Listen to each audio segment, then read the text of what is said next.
Italy एकीकरण के जनक के रूप में किसे जाना जाता है? ऑप्शन है ए ग्यूसेप मैज़नी, बी ग्यूसेप गैरिबाल्डी, सी ऑटो वन बिस्मार्क, डी उपयुक्त में से एक से अधिक, ई उपयुक्त में से कोई नहीं। तो इसका जो सही आंसर होगा वो होगा ग्यूसेप गैरिबाल्डी।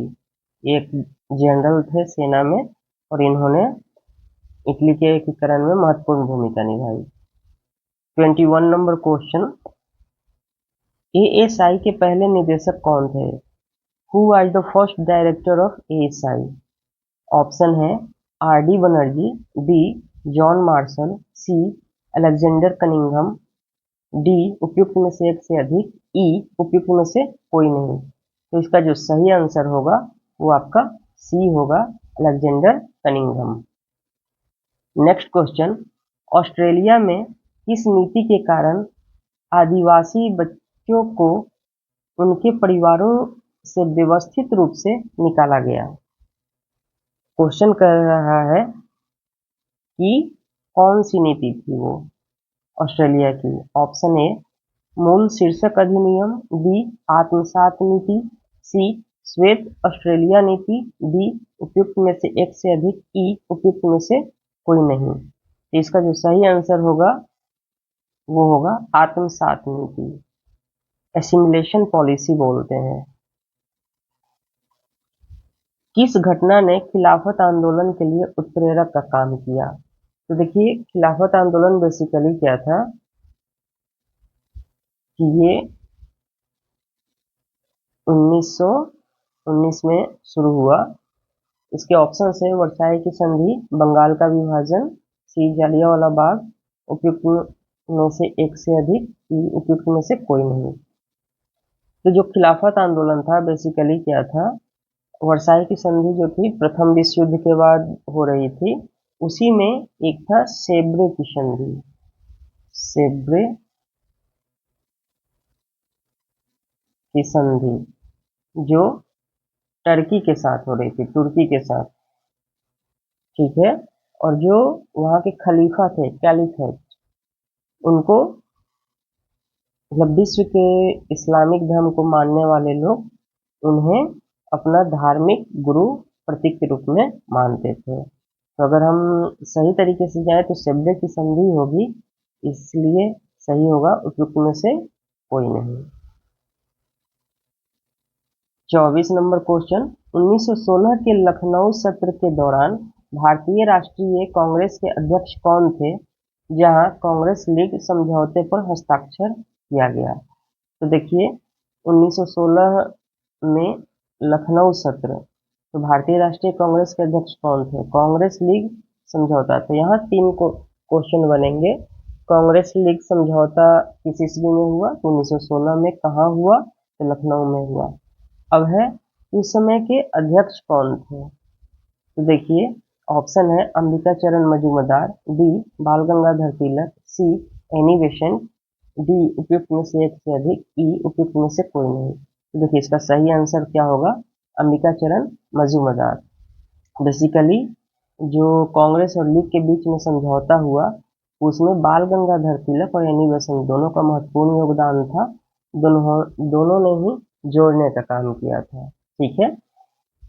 25 नंबर क्वेश्चन, ताना भगत आंदोलन ब्रिटिश शासन के खिलाफ एक अहिंसक आंदोलन किस भारतीय राज्य के आदिवासी समुदाय के बीच उत्पन्न हुआ? तो ताना भगत आंदोलन जो था, इसके ऑप्शन है ए उत्तर प्रदेश, बी केरल, सी झारखंड, डी उपयुक्त में से एक से अधिक, ई उपयुक्त में से कोई नहीं। तो इसका जो सही आंसर होगा वो झारखंड होगा। 1901 में दादा भाई नौरोजी की पुस्तक poverty and un British rule in India के प्रकाशन में सहायक भूमिका निभाई गई। ए जाति व्यवस्था के उन्मूलन की वकालत करना, बी ब्रिटिश उपनिवेशवाद द्वारा भारत के आर्थिक शोषण पर प्रकाश डालना, सी मुसलमानों के लिए अलग निर्वाचन क्षेत्र के विचार का प्रचार करना, डी उपयुक्त में से एक से अधिक, ई उपयुक्त में से कोई नहीं। तो बेसिकली क्या था, दादा भाई नौरोजी ने कौन सी पुस्तक लिखी है? Poverty and on British rule of India, और ये कब प्रकाशित हुई? 1901 में। तो ये भी 3 क्वेश्चन यहाँ भी है, आप ध्यान देंगे कि दादा भाई नौरोजी ने कब लिखी? 1901 में। पुस्तक का नाम क्या है? Poverty and on British rule in India. और ये किस चीज पर आधारित था? ये था ब्रिटिश उपनिवेशवाद द्वारा भारत के आर्थिक शोषण पर प्रकाश डालना, highlighting the economic exploitation of India by British colonialism। Indian navy विद्रोह, जिसे बॉम्बे विद्रोह के नाम से भी जाना जाता है, किस वर्ष हुआ? तो आप देखिए यहाँ पर भी 3 क्वेश्चन आपको याद रखने हैं। रॉयल इंडियन नेवी विद्रोह को क्या बोलते हैं? बॉम्बे विद्रोह। और ये किस वर्ष शुरू हुआ है? ऑप्शन है ए 1946, बी 1942, सी 1930, डी उपयुक्त में से एक से अधिक, ई उपयुक्त में से कोई नहीं। तो इसका सही आंसर क्या होगा? 1946। ठीक है। 28 नंबर क्वेश्चन, औपनिवेशिक काल के दौरान रेलवे का भारतीय उद्योग पर क्या प्रभाव पड़ा? What impact did railways have on India industries during colonial period? A दूर दराज के क्षेत्रों में उद्यमिता को प्रोत्साहित किया गया, बी आयात को बढ़ावा देकर औद्योगिक विकास में बाधा डाली, सी सस्ता परिवहन प्रदान करके औद्योगिक विकास को बढ़ावा दिया, डी उपयुक्त में से एक से अधिक, ई उपयुक्त में से कोई नहीं। तो देखिए बेसिकली क्या है, रेलवे का भारतीय उद्योग पर प्रभाव। तो रेलवे कब आया? 1853 में शुरुआत हुआ। ठीक है। तो इसका मुख्य उद्देश्य क्या था कि दूर दराज के क्षेत्रों में उद्यमिता को प्रोत्साहित किया। बिल्कुल, इसने दूर दराज के क्षेत्रों से वस्तुओं का आयात शुरू किया कच्चे माल के लिए, क्योंकि इंग्लैंड में उद्योगों को कच्चे माल की आवश्यकता थी। आयात को बढ़ावा देकर औद्योगिक विकास में बाधा डाला। तो ये रेलवे का प्रभाव नहीं कहेंगे, ये तो पहले से ही होता आ रहा था। ठीक है। सस्ता परिवहन प्रदान, बिल्कुल भी नहीं, क्योंकि रेलवे के विकास के लिए सरकार ने मतलब 3 चरणों में इसका विकास हुआ। जैसे निजी क्षेत्र को पहले शामिल किया गया, उन्हें टोटल रेवेन्यू पर प्रॉफिट 4.5% दिया जाता था। फिर सरकार ने खुद ही इसको चालू करने का प्रयास किया और फिर पीपीपी मॉडल को अपनाया गया। ठीक है। तो इसका सही आंसर ए होगा। 29 नंबर क्वेश्चन, प्रथम विश्व युद्ध के दौरान किस ब्रिटिश नीति का उद्देश्य भारत में असहमति को दबाना और नागरिक स्वतंत्रता को कम करना था? प्रथम विश्व युद्ध के दौरान, तो प्रथम विश्व युद्ध कब हुआ? 1914 से 1919 के बीच। और ब्रिटिश नीति का उद्देश्य क्या था? भारत में असहमति को दबाना। ऑप्शन है साइमन कमीशन, बी भारत सरकार अधिनियम, सी रॉलेट एक्ट, उपयुक्त में से एक से अधिक, ई उपयुक्त में से कोई नहीं। तो देखिए इसका सही जो आंसर होगा, असहमति को दबाने के लिए रॉलेट एक्ट आया था। साइमन कमीशन तो बाद में आया, 1927 में गठन हुआ था इसका। और भारत सरकार अधिनियम 2 आए, एक तो 1919 का आया और रॉलेट एक्ट जिसने असहमति को दबाया। 30 नंबर, किस घटना से राष्ट्र संघ के प्रभाव और अधिकार में गिरावट की शुरुआत हुई? ए द्वितीय विश्व युद्ध का प्रकोप, बी एबिसीनिया पर इतालवी आक्रमण, सी जापान द्वारा मंचूरिया पर आक्रमण, डी उपयुक्त में से एक से अधिक। तो किस घटना से? तो बेसिकली क्या है, राष्ट्र संघ द लीग ऑफ नेशन, इसका मेन उद्देश्य था वर्ल्ड स्तर पर शांति स्थापित करना, परंतु वो इसमें सक्षम नहीं हुआ। और the outbreak of world war second, इसकी शुरुआत हो गई। ठीक है। एबिसीनिया पर इतालवी आक्रमण, ये 1935 की घटना है। जापान द्वारा मंचूरिया पर आक्रमण, ये 1931 की घटना है। ठीक है। तो ये सभी जो है इसके कारण इसमें गिरावट आई, उपयुक्त में से एक से अधिक। मगध की राजधानी राजगीर का प्राकृत नाम क्या है? राजगीर, बी ग्रहराज, सी पाटलिपुत्र, डी उपयुक्त में से एक से अधिक, ई उपयुक्त में से कोई नहीं। तो इसका सही आंसर क्या होगा? राजगृह। 32 नंबर क्वेश्चन, 1878 में द हिंदू अखबार की स्थापना किसने की, जो भारतीय राष्ट्रीय आंदोलन के दौरान जनमत को आकार देने में प्रभावशाली रहा?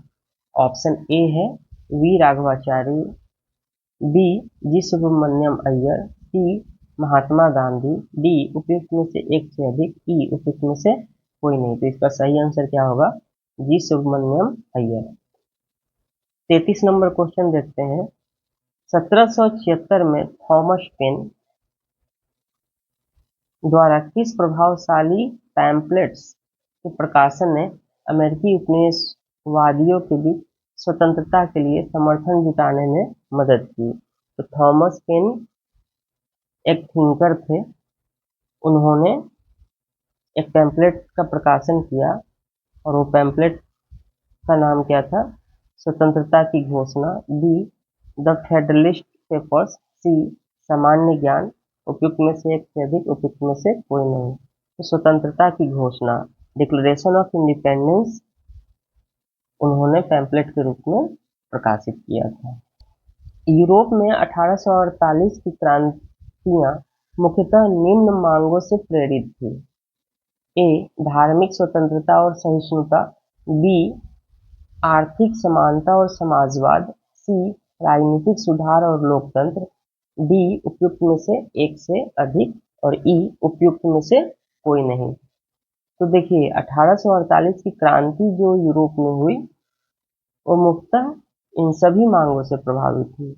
धार्मिक स्वतंत्रता और सहिष्णुता की बात की गई, आर्थिक समानता और समाजवाद सोशलिज्म की भी बात की गई, राजनीतिक सुधार और लोकतंत्र की बात की गई। तो इसका आंसर डी हो जाएगा। ठीक है, नेक्स्ट क्वेश्चन 35, 1904 में रिवोल्यूशनरी सोसाइटी की स्थापना किसने की, जिसका उद्देश्य ब्रिटिश शासन के विरुद्ध सशस्त्र क्रांति करना था? ए लाला हरदयाल, बी विनायक दामोदर सावरकर, सी बिपिन चंद्र पाल, डी उपयुक्त में से एक से अधिक, ई उपयुक्त में से कोई नहीं। तो इसका जो सही आंसर होगा वो विनायक दामोदर सावरकर होगा। लाला हरदयाल ने क्या किया था? गदर पार्टी, गदर पार्टी की स्थापना की थी 1913 में यूएसए में, सैन फ्रांसिस्को में। और बिपिन चंद्र पाल क्या थे? गरम दल के एक नेता थे। 1854 का वुड डिस्पैच किससे संबंधित था? तो वुड डिस्पैच जो आया भारत में वो शिक्षा से संबंधित था। ए भारत में विश्वविद्यालयों की स्थापना, बी आधुनिक शिक्षा, सी सामाजिक सुधार, डी उपयुक्त में से एक से अधिक, ई उपयुक्त में से कोई नहीं। तो वो बेसिकली किससे संबंधित था? आधुनिक शिक्षा से। भारत में विश्वविद्यालयों की स्थापना इसके द्वारा नहीं किया गया।